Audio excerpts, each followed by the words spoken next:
we bring you the unvarnished truth of law enforcement. This broadcast features unfiltered, unedited, and completely raw footage. Join us as we step onto the front lines of justice, providing a transparent view of the critical moments that shape our society.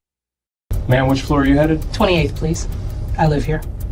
What kind of work do you do? I work in law at the federal courthouse. Let me see some identification. Here it is. Everything is correct. Doesn't look You are right. detaining me without cause. The elevator doors slid shut with a soft mechanical hum, sealing Judge Patricia Williams inside the cramped space with two police officers who had no idea they were about to destroy their own lives. It was 9:15 on a Tuesday evening, and Patricia was returning home from a long day at the federal courthouse, where she had presided over cases that would determine the fate of criminals, corrupt officials, and civil rights violations. She lived quietly in the upscale Meridian Towers apartment complex, a place where residents paid premium prices for security, privacy, and the kind of respectful treatment that came with affluent living. What happened next would shatter that illusion completely and prove that even a federal judge wearing her judicial robes wasn't immune to the ugliest forms of prejudice that still poisoned American society. The security footage would capture every devastating second of an encounter that would end two police careers, spark a federal investigation, and send shockwaves through the entire justice system. Before we dive deeper into this incredible story, let me know in the comments where you're watching from tonight. And if you haven't already, please hit that subscribe button, because what unfolds over the next few minutes will leave you absolutely speechless. Trust me, you won't want to miss how this plays out. Judge Patricia Williams had spent the last 16 years building an impeccable reputation on the federal bench. At 53 years old, she was known for her sharp legal mind, unwavering commitment to justice, and the respect she commanded from lawyers, prosecutors, and fellow judges across the district.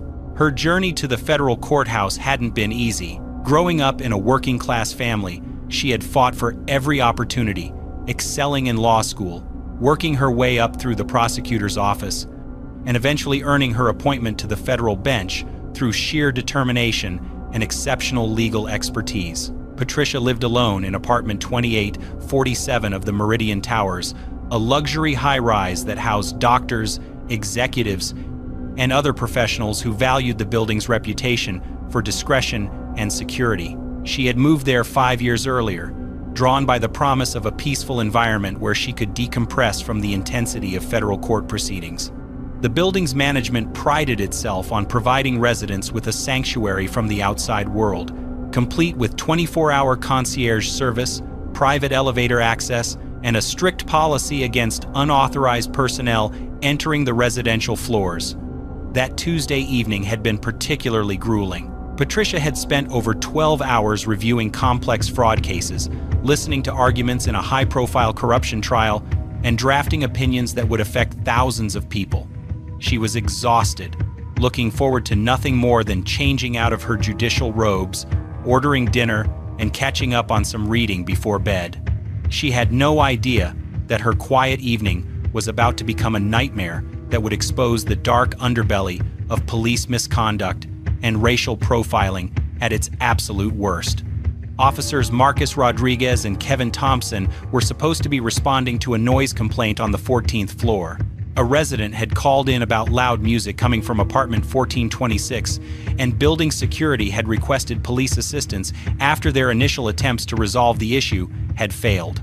Rodriguez, a 7-year veteran of the force, and Thompson, with 12 years of experience, had handled dozens of similar calls throughout their careers. It should have been a routine visit, the kind of mundane police work that filled most of their shifts without incident or drama. But something went wrong the moment they entered the building. The concierge, a young man named David Chen who had been working the night shift for only 3 weeks, made a critical error that would set off a chain of events with devastating consequences. When the officers asked about the noise complaint, Chen misunderstood their question and directed them to the wrong floor entirely. Instead of taking the elevator to the 14th floor where the actual complaint originated, Rodriguez and Thompson found themselves heading to the 28th floor, where Judge Patricia Williams lived in peaceful silence. The elevator ride that changed everything began innocuously enough. Patricia had entered first, pressing the button for her floor and settling back against the wall with her briefcase and purse. She was still wearing her black judicial robe, having decided to change clothes once she reached her apartment rather than using the courthouse facilities. The robe was a symbol of her authority and the respect she commanded in her professional life, but it would prove powerless against the prejudice she was about to face. Rodriguez and Thompson stepped into the elevator just as the doors were beginning to close. They noticed Patricia immediately, their eyes scanning her appearance with the kind of scrutiny that she had learned to recognize over the years. She offered a polite nod, the kind of courteous acknowledgement that people in professional buildings typically exchanged, but neither officer responded. Instead, they positioned themselves in a way that made the small elevator space feel suddenly cramped and intimidating. Patricia pressed herself against the back wall, a subtle defensive move born from years of navigating spaces where her presence seemed to make others uncomfortable. She had experienced this feeling countless times throughout her career, that moment when she could sense someone questioning whether she really belonged in a particular place or position. But this felt different. This felt more aggressive, more threatening than the usual microaggressions she had learned to endure in professional settings. As the elevator began its slow ascent, Officer Rodriguez broke the silence with a question that immediately set Patricia on edge. He asked her what floor she was going to, despite the fact that she had already pressed the button and the elevator was clearly heading to the 28th floor. The question seemed innocent enough on the surface, but the tone carried an undertone of suspicion that made Patricia's pulse quicken.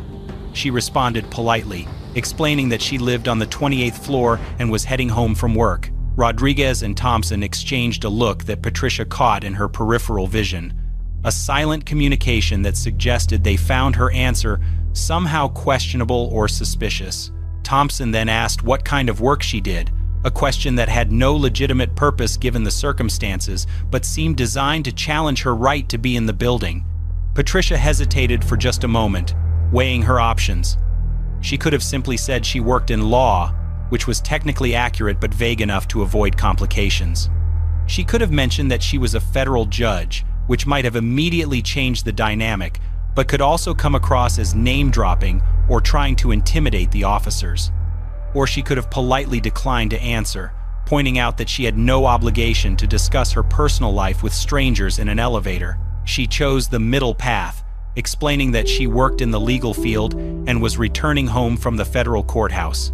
It was a truthful answer that provided some context, without being overly specific or confrontational. But instead of satisfying the officer's curiosity, her response seemed to increase their suspicion. Rodriguez stepped closer, invading her personal space in a way that made the already small elevator feel claustrophobic and threatening. The elevator continued its climb, each floor bringing them closer to what should have been Patricia's safe haven, but was instead becoming the stage for a confrontation that would expose the worst aspects of racial profiling in law enforcement. Patricia could feel the tension building, could sense that something was about to go terribly wrong. Her years on the federal bench had given her an acute awareness of power dynamics and the signs of escalating conflict, and every instinct was telling her that these officers were looking for a reason to detain or confront her. What happened next would be captured in crystal clear detail by the elevator's security camera, providing indisputable evidence of an encounter that would shock the legal community and prove that racial profiling remained a persistent and destructive force in American policing. Thompson moved even closer, his badge catching the fluorescent light as he positioned himself directly in front of Patricia. He demanded to see her identification, claiming that building security had reported suspicious activity on the upper floors. The lie rolled off his tongue with practiced ease, the kind of fabricated justification that bad cops had been using for decades to harass innocent people. Patricia knew immediately that no such report existed, but she also understood the dangerous game being played in that confined space. She calmly reached into her purse and produced her driver's license, handing it to Thompson with steady hands despite the adrenaline coursing through her veins. Thompson studied the ID with exaggerated scrutiny, taking far longer than necessary to read information that should have taken seconds to process. He showed it to Rodriguez, who squinted at the photograph and then at Patricia's face, as if comparing a suspect's mugshot to determine identity. The license clearly showed Patricia's address as apartment 2,847 inches, the Meridian Towers, confirming that she lived exactly where she claimed to live. But instead of returning the identification and apologizing for the misunderstanding, Thompson pocketed the license and informed Patricia that they needed to verify her residency with building management. This was another fabrication, another excuse to extend an encounter that should have ended the moment her identity was confirmed. Patricia's legal mind immediately recognized the constitutional violations taking place. She was being detained without probable cause, questioned without justification, and now having her identification confiscated by officers who had no legitimate authority to do so. But she also knew that challenging police officers in a confined space could escalate the situation in dangerous and unpredictable ways. She had seen too many cases where asserting one's rights had led to charges of resisting arrest or assault on an officer. Rodriguez pressed the emergency stop button, bringing the elevator to a jarring halt between the 22nd and 23rd floors. The sudden stop threw Patricia slightly off balance, and she had to steady herself against the wall.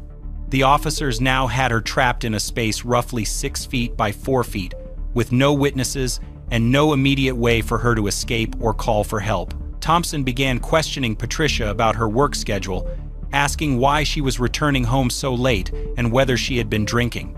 The questions were designed to be humiliating, to make her feel like a criminal suspect rather than a federal judge returning from a day of serving justice. Patricia answered each question with professional composure, explaining that federal court proceedings often ran late and that she had been working on case opinions until just before leaving the courthouse. The officers seemed frustrated by her calm responses, as if they had expected her to become defensive or agitated. Rodriguez accused her of being evasive, claiming that her answers sounded rehearsed and suspicious. He suggested that she might be involved in illegal activity in the building, perhaps drug dealing or prostitution. The accusations were so absurd and offensive that Patricia had to bite her tongue to prevent herself from responding with the righteous anger that any innocent person would feel when faced with such degrading treatment. Thompson pulled out his radio and began speaking to dispatch, reporting that they had detained a suspicious individual who was attempting to gain unauthorized access to the residential floors. Everything he said was a complete fabrication, but Patricia realized that he was creating a false narrative that would justify whatever actions they took next. She understood that her word against theirs would carry little weight if the situation escalated to formal complaints or legal proceedings. Patricia made a decision that would prove to be crucial. She activated the voice recording app on her smartphone, which was still in her hand from when she had been checking messages earlier. The phone was positioned naturally at her side, and the officers didn't notice that she had begun documenting their every word. Years of legal experience had taught her the vital importance of evidence, and she instinctively understood that audio documentation might be her only protection against whatever false charges these officers might attempt to file. Rodriguez demanded that Patricia empty her purse onto the elevator floor, claiming that they needed to search for weapons or contraband. This demand crossed yet another constitutional line, as the officers had no probable cause to conduct a search and no warrant authorizing them to examine her personal belongings. Patricia calmly refused, explaining that she had committed no crime and that they had no legal authority to search her possessions. Her refusal to comply with the illegal search demand seemed to enrage Thompson. He grabbed Patricia's purse and dumped its contents onto the elevator floor himself, scattering her wallet, keys, makeup, medications, and personal items across the small space. Among the scattered belongings was her federal judicial identification card, which clearly identified her as the Honorable Patricia Williams, United States District Judge for the Northern District. Thompson picked up the judicial ID and stared at it for several seconds, his face cycling through expressions of confusion, disbelief, and growing panic. He showed the card to Rodriguez, whose reaction was even more dramatic. The color drained from Rodriguez's face as he realized they had just detained, harassed, and illegally searched a federal judge. The very person whose courtroom they might someday find themselves standing in as defendants had just been subjected to treatment that would make national headlines and destroy their careers. But instead of immediately apologizing and ending the encounter, the officers made a decision that transformed their mistake from a career-ending blunder into a criminal act. Thompson claimed the judicial ID was fake, suggesting that Patricia had obtained it illegally to impersonate a federal judge. Rodriguez agreed, saying that someone like her couldn't possibly hold such an important position and that they needed to arrest her for fraud and false impersonation of a federal official. The accusations revealed the depth of their racial prejudice and their inability to accept that a black woman could occupy one of the most prestigious and powerful positions in the American legal system. Even when confronted with official identification that proved Patricia's identity and authority, their biases prevented them from acknowledging the truth. They would rather believe an elaborate criminal conspiracy than accept that they had targeted someone who outranked them in every conceivable way. Patricia's voice remained steady as she informed the officers that their detention of her was illegal, their search was unconstitutional, and their accusations were defamatory.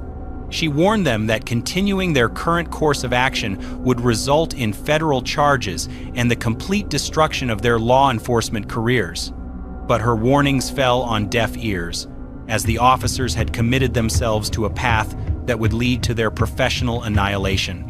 Thompson radioed for backup, reporting that they had arrested a suspect for impersonating a federal judge and requesting additional units to transport her to jail for booking. The radio transmission would later become crucial evidence in the federal investigation, as it documented the officers' decision to double down on their illegal behavior rather than admit their mistake and apologize. Rodriguez restarted the elevator, but instead of allowing Patricia to continue to her apartment, he directed it toward the ground floor where additional officers would be waiting to arrest her. As the elevator descended, Patricia continued recording every word, knowing that the audio evidence would be essential in proving the extent of the officers' misconduct and the complete absence of any justification for their actions. The elevator reached the ground floor with a mechanical ding that sounded like a death knell for Rodriguez and Thompson's careers. As the doors slid open, Patricia found herself face-to-face with 4 additional officers who had responded to Thompson's fabricated emergency call. The lobby of Meridian Towers, typically a serene space of marble floors and soft lighting, suddenly transformed into an impromptu crime scene, complete with flashing police radios and the kind of commotion that wealthy residents paid premium prices to avoid. Detective Sarah Mitchell was the first to step forward, her 15 years of experience immediately telling her that something wasn't right about this situation. She had worked with Rodriguez and Thompson before and knew them to be competent officers, but the scene unfolding before her raised immediate red flags. Here was a well-dressed woman in professional attire being treated like a dangerous criminal, her personal belongings scattered across an elevator floor, her dignity stripped away in front of building staff and curious residents who had emerged from their apartments to see what was causing the disturbance. Patricia stepped out of the elevator with the same composed dignity she brought to her courtroom every day. Despite having endured nearly 20 minutes of harassment, illegal detention, and racist accusations, she maintained the professional demeanor that had earned her respect throughout the federal judicial system. Her calm presence stood in stark contrast to the aggressive energy radiating from Rodriguez and Thompson, who seemed increasingly desperate to justify their actions to the growing crowd of witnesses. Detective Mitchell approached Patricia with a measured tone, asking for her side of the story. It was clear that the detective sensed the incongruity between the officer's claims and the evidence of her own eyes. Patricia handed over her judicial identification card, which Mitchell examined carefully under the bright lobby lights. The detective's expression shifted dramatically as she realized she was looking at authentic federal credentials belonging to one of the most powerful jurists in the district. Thompson immediately interjected, insisting that the identification was counterfeit and demanding that Mitchell arrest Patricia for federal impersonation charges. His voice carried a note of panic that everyone present could hear, the sound of a man who knew he had made a catastrophic mistake but was too proud or too stupid to admit it. Rodriguez backed up his partner's claims, adding details to their fabricated story about suspicious behavior and false credentials. But Detective Mitchell wasn't buying their narrative. She pulled out her phone and made a call that would seal the officer's fate forever. Within minutes, she had contacted the federal courthouse and confirmed not only Patricia's identity, but also her current status as a sitting judge who had been presiding over cases that very day. The voice on the other end of the line expressed shock and concern that a federal judge had been detained and harassed, promising that the incident would be investigated at the highest levels. The lobby fell silent as Mitchell ended her call and turned to face Rodriguez and Thompson. Her voice was cold and professional as she informed them that they had just committed career suicide. Patricia Williams was indeed a federal judge. Her credentials were authentic, and their detention of her constituted a federal civil rights violation that would be prosecuted to the fullest extent of the law. The color drained from both officers' faces as the reality of their situation finally penetrated their racist assumptions. Patricia chose that moment to reveal that she had recorded the entire encounter, from the initial questioning in the elevator to their continued harassment after discovering her judicial credentials. She calmly informed the assembled officers that every word, every illegal action, and every constitutional violation had been captured in crystal-clear audio that would be turned over to federal investigators. The recording would prove that their treatment of her had nothing to do with legitimate police work and everything to do with racial prejudice and abuse of power. The building's security director, James Walsh, emerged from his office with a grim expression and a laptop computer. The building's elevator cameras had captured the entire incident in high-definition video, providing visual evidence to complement Patricia's audio recording. Walsh explained that the footage clearly showed Rodriguez and Thompson harassing a resident without justification, conducting an illegal search, and fabricating charges when their victim's identity was revealed. By now, word of the incident had reached the highest levels of both the police department and the federal judiciary. Patricia's phone began ringing with calls from fellow judges, court administrators, and legal colleagues who had heard rumors about what had happened.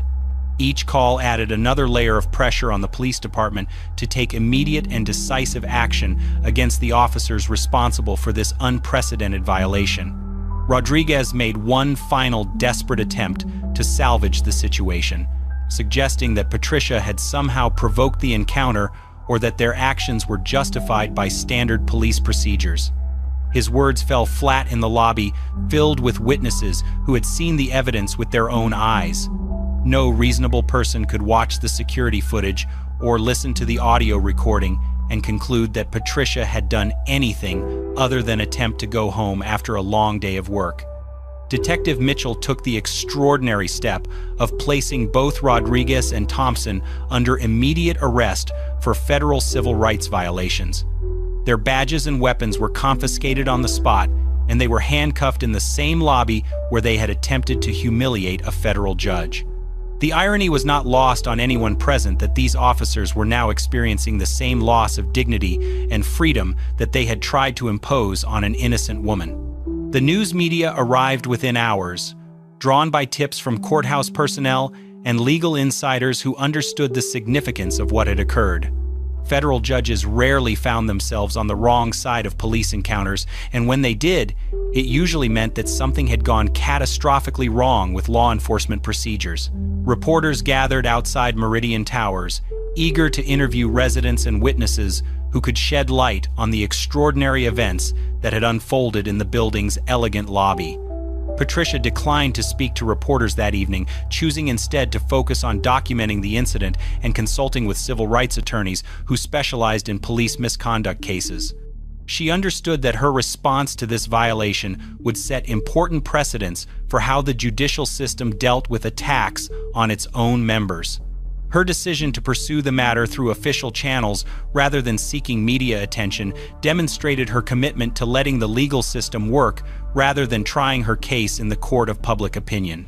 The police department's Internal Affairs Division launched an immediate investigation, but federal authorities quickly took control of the case. When federal judges are illegally detained and harassed, it becomes a matter of national security and judicial independence.